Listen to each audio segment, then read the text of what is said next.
cathedral in the south of France, in a place called Narbonne. And this cathedral, like many other cathedrals, was designed by the Knights Templar and sympathizers of the Knights Templar. Now, we know through the confessions of the Knights Templar that they were involved in black magic, and they had idols called Baphomets. And, really the big joke about these cathedrals is that people pay thousands of pounds to come on pilgrimages, say from Germany or Yugoslavia or somewhere.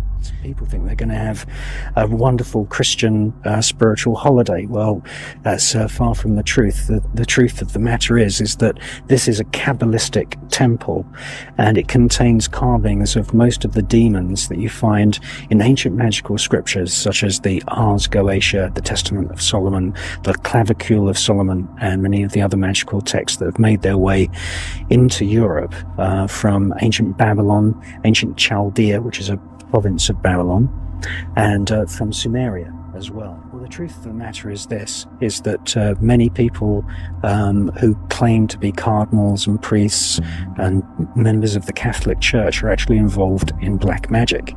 And there is such a thing as a black mass. Now, the black mass is exactly the same as the Catholic mass, except everything is reversed.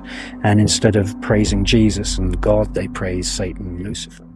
The man who was exalted to the highest position in Illuminism and Masonry at that time was a man named Albert Pike. In 1887 and 88, these men established what was called a Palladian Rite. They established 3 great world centers of Masonic control for international conspiracy and world revolution. One was in the United States, one was in Germany, and one was in Rome. Albert Pike spoke and wrote in 16 languages fluently.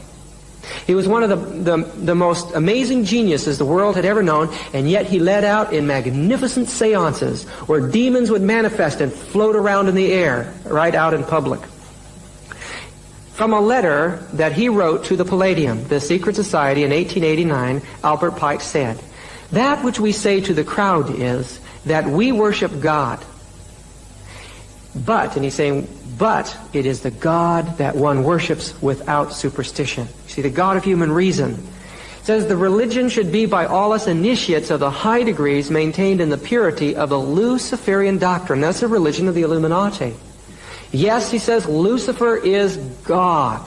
And unfortunately, Adonai is God also, for the Absolute can exist only as 2 gods. They believed in a balance between good and evil. But notice, Lucifer is their God, and Adonai, he says, is unfortunately God also.